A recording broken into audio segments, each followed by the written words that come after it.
What's up, family? Gerald the Bossman here. You're tuned into the Bossman Show on AM 1010, AM 1430, 1055 The King. Let the King out at 105theking.com and the Bossman Show at bossmanshow.com. Hit me up on Instagram, The Bossman Show, Twitter at Bossman Show, and Facebook, Bossman Show. It's the Bossman on your radio. Listen to the Bossman Show with your host, JR, Saturdays at 9 a.m. right here on AM 1010, The King. What's up, good people? BetOnline is your number one source for all your betting needs. The latest odds, lines, and matchup reports for baseball, boxing, golf, and more.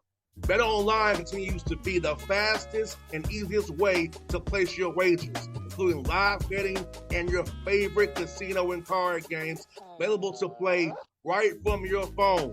Head to the website or use your mobile device to sign up today and get in on the action. Remember to use your promo code BELIEVE, BLEAV, for your 50% welcome bonus on your first deposit. BetOnline, where the game starts. BS3 Network, changing the way you watch TV.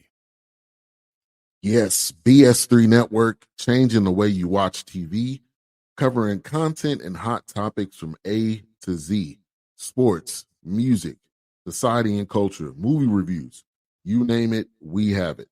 Check it out on bs3network.com or check us out on Roku, BS3 TV on Roku, as well as check out your favorite podcasts on all podcast platforms or Spreaker.com/BS3 Network. You are now tuned to BS3 Network.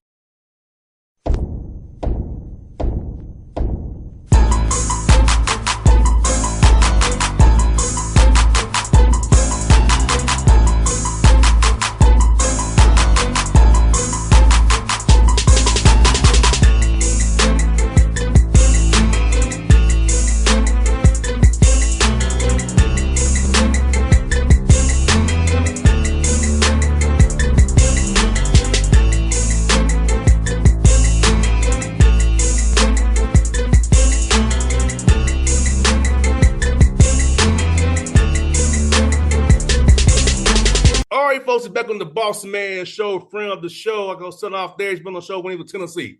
He's been on the show when he's in Missouri, in California. Now he's back in Missouri State. The man himself is Cuonzo Martin. Coach Martin, to talk to you again. How's life up there in good city of Springfield, good brother? No, it's great, man. Thank you for having me. I'm just enjoying life and got my workout in today, so I'm good to go. Now, Coach Martin, for you, man, this opportunity in Missouri State, you've been there previously, so I know when it opened up, it probably caught your attention a lot, man. Were you expecting to jump back in this cycle, or this job was so special to you? You said, "Hey, I gotta jump at this."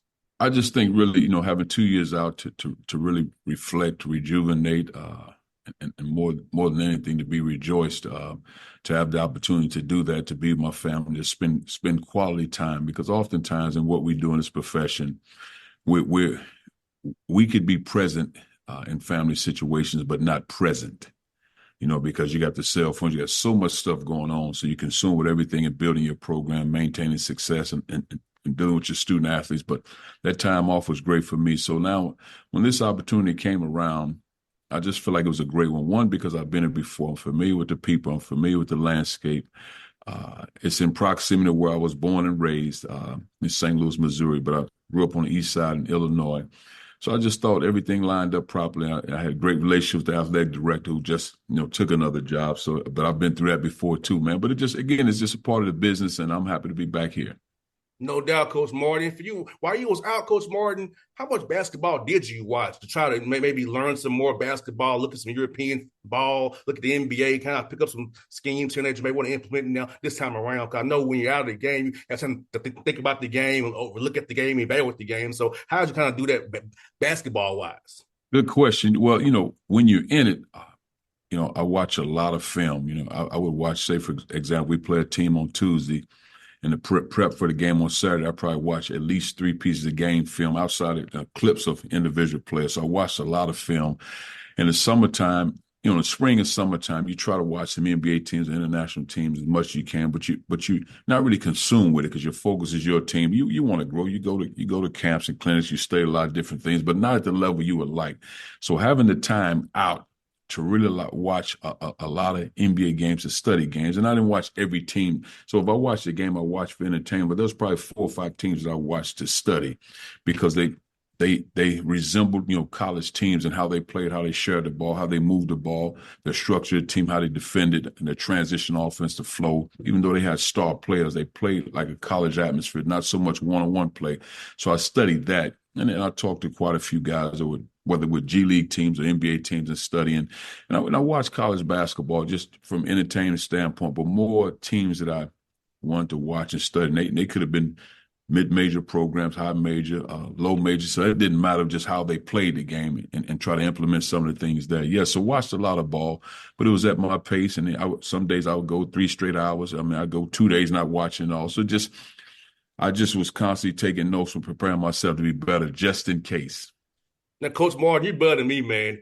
I can't watch for entertainment. My mind's going to what defense we in? Are we hedging? We're blitzing? What actions we're running? I can't watch the game as a fan, Coach. My mind goes to strategy every time, man. Now, but boss, I'd say, so the entertainment piece were more or less teams that I have relationships with.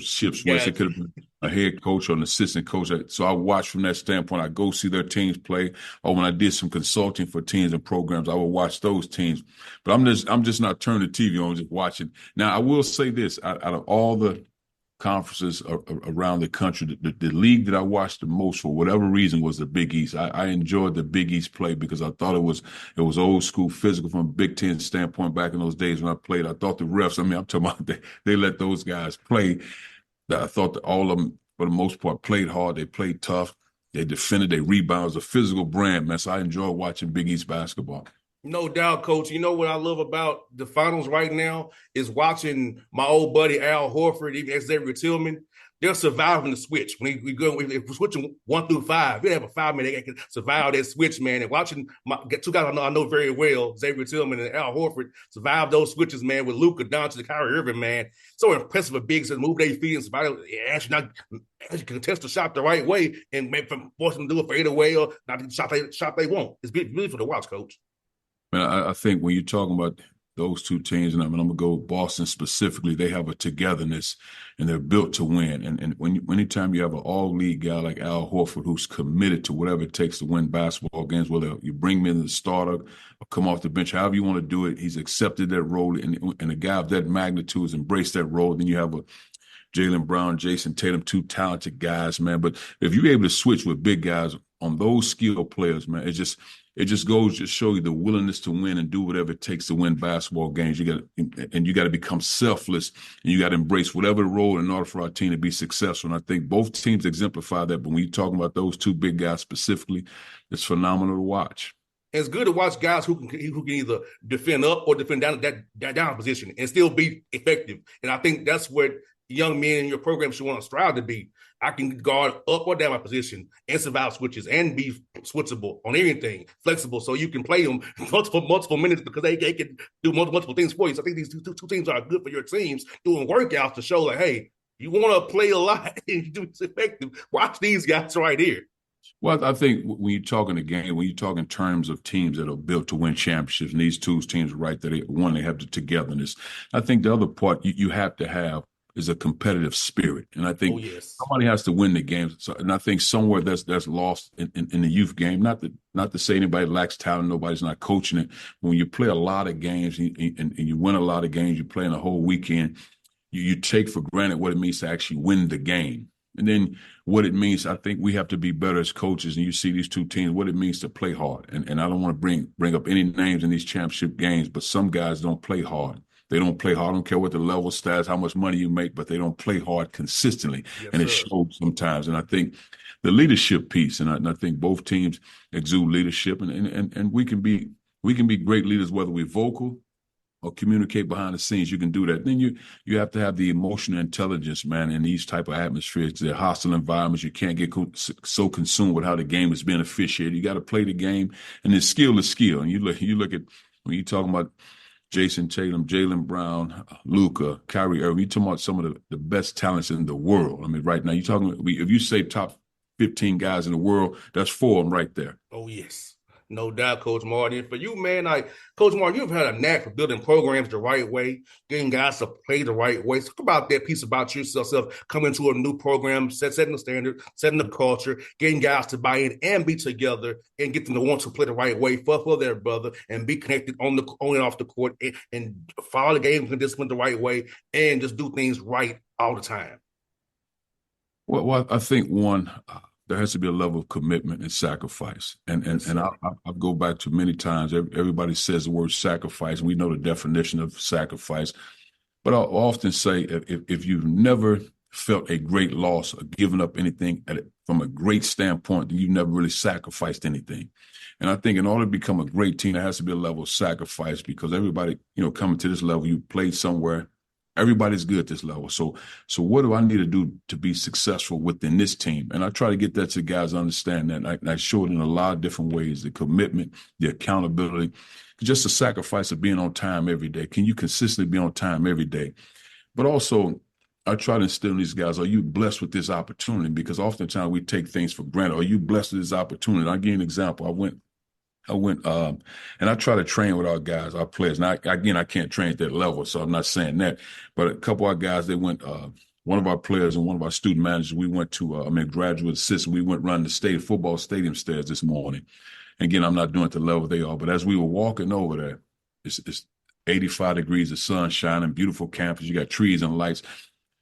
The sun, everything. So I said to the guys, as we were walking, I said, do you realize, man, that there are guys that are in prison right now, they'll never be able to make this walk the rest of their lives. They will put them in a casket and they'll never be able to make this walk.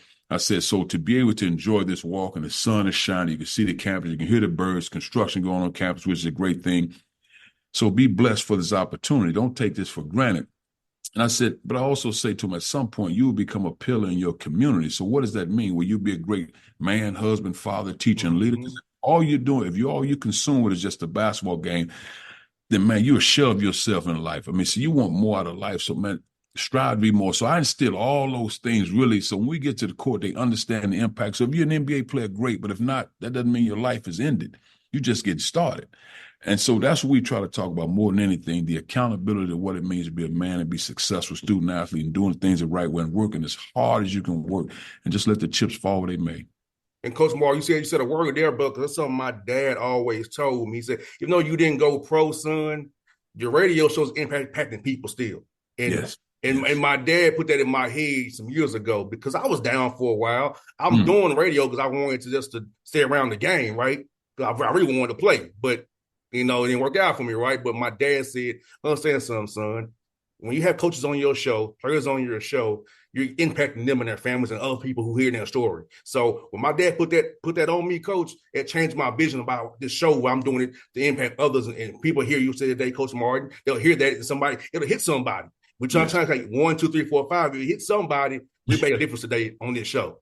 I agree with that. And it just, really, I in my time out, there's a lot of learning, which is beautiful learning. And what I try to say to our young men, you have to have the confidence to speak in a room of 1,000. And because what happens, and I always say to them, the minute you wake up and you walk out your door, whether it's your dorm or apartment, you're walking billboard. And what does it read?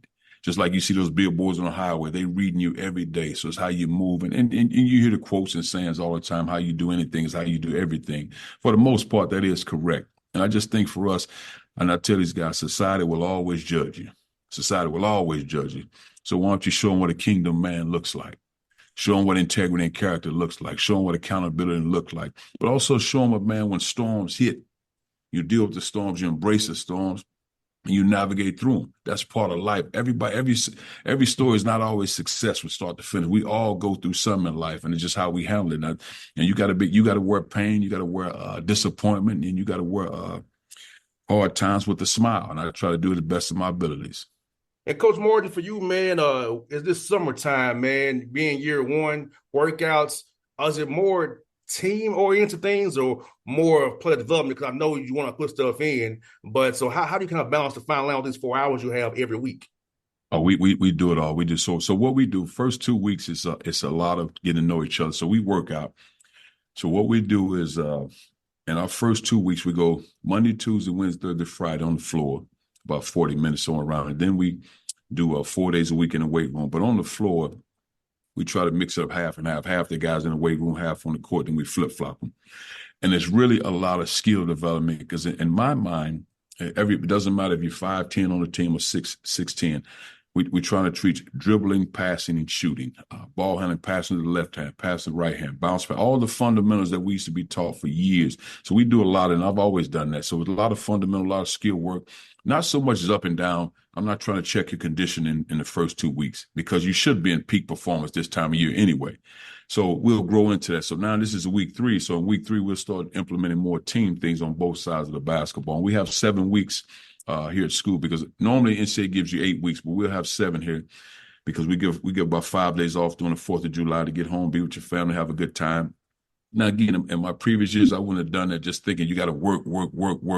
But you also have to understand the balance of family and the importance of family. So I encourage them to get home with their families and to enjoy all of that because I think it's very important.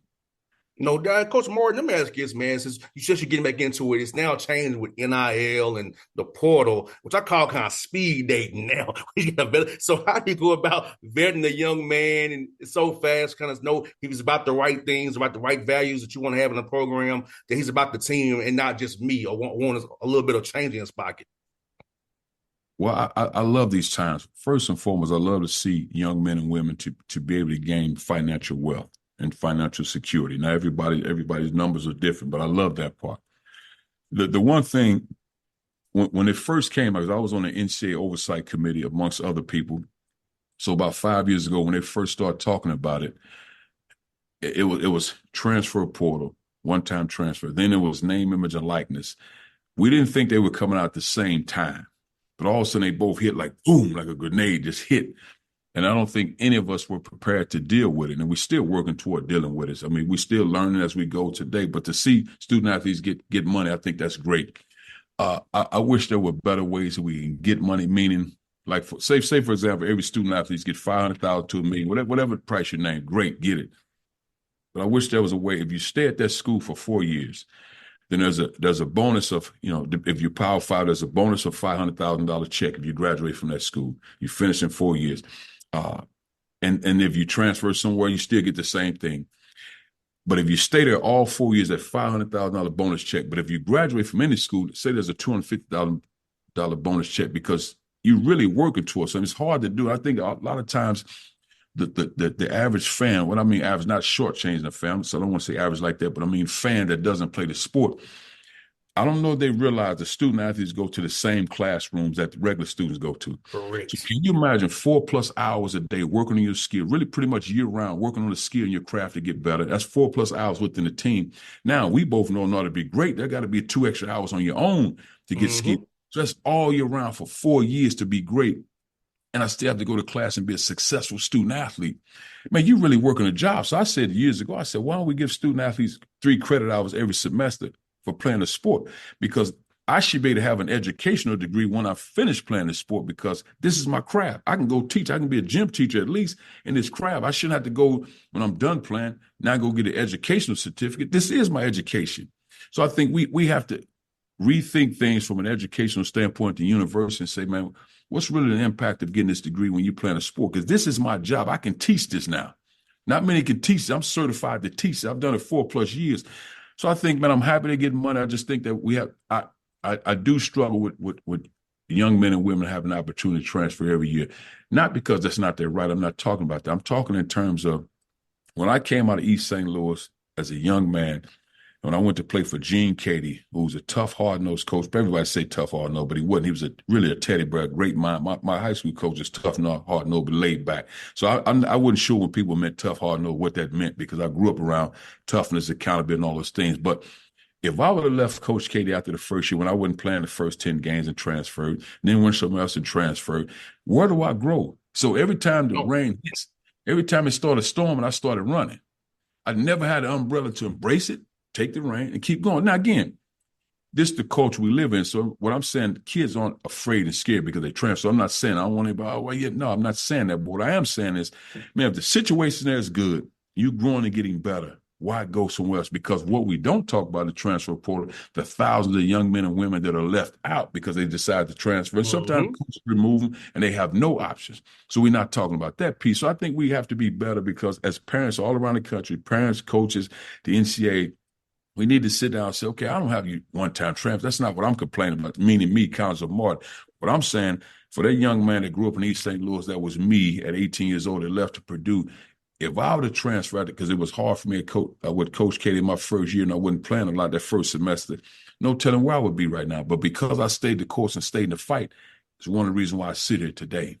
No doubt, Coach Martin, you said a word there, brother. Like, for me, like, I had the opportunity to leave after my junior year. I was back in 07, 08, but I chose to stay where I was at. Because the grass and my dad said, grass and always greener, son. You've been there 3 years. You're going your senior year. You don't need to leave.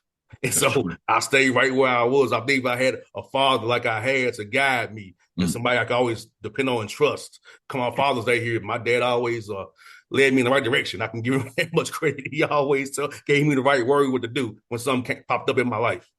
Amen. I just think what happens with all of our young men and women, again, you have great opportunities, embrace those opportunities, but just think before you make some of these decisions and don't be consumed with my goal is an NBA player. On the women's side, WNBA player. I'm not sure if that's their goal, so I don't want to be disrespectful to their space, but you got to embrace your uniqueness. And I think that's the most important thing. And what I realized, God blessed me with gifts, blessed me with my own gifts, and they were designed exclusively for me. So I had to focus on how to pursue my gifts. And I got to be consistent with that in my work ethic, and I have to foster good habits in my lifestyle.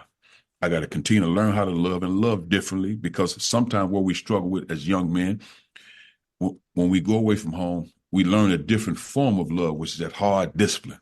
And we got to realize discipline is another form of love. It's just from somebody else. It comes from some kind. Sometimes for young men, it's the first time a firmness of a man that they're experiencing, that discipline, that love. And then you got to continue to take care of your body. You got to be willing to learn and grow. That's the beautiful thing about life. I love growing at 52. I still like learning and growing. And then you got to be at peace with who you are. You can't be consumed with this guy. He makes $100 million. This guy got this much in there. Man, be at peace with who you are, because there's gifts for you and there's success for you. And then find joy in all that. Then ultimately, like I tell our guys, and I learned this older, not younger, happiness has to come from within. And like I said, I don't take for granted just walking out there seeing the trees and the sun shine. That's my happiness. And I thank God every morning I wake up.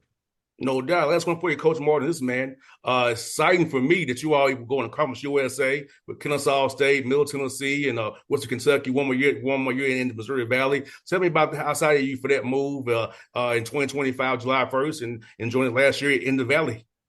Well, I'm excited to enjoy this last year in the Valley, which is a great league, and that's where I got my start. A lot of valuable lessons.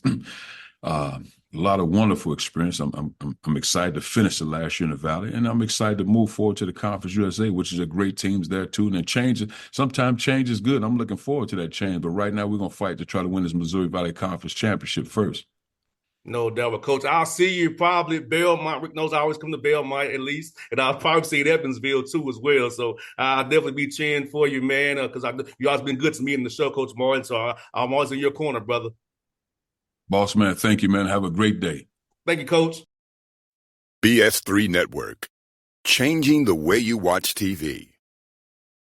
Yes, BS3 Network, changing the way you watch TV, covering content and hot topics from A to Z, sports, music, society and culture, movie reviews, you name it, we have it.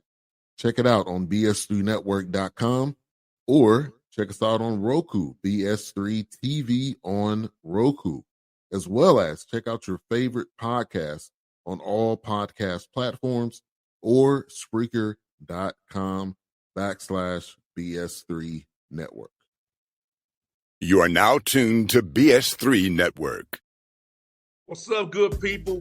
BetOnline is your number one source for all your betting needs. The latest odds, lines, and matchup reports for baseball, boxing, golf, and more. BetOnline continues to be the fastest and easiest way to place your wagers, including live betting and your favorite casino and card games available to play right from your phone. Head to the website or use your mobile device to sign up today and get in on the action. Remember to use your promo code BELIEVE, BLEAV, for your 50% welcome bonus on your first deposit. Bet online when the game starts. What's up, family? Jared the Bossman here.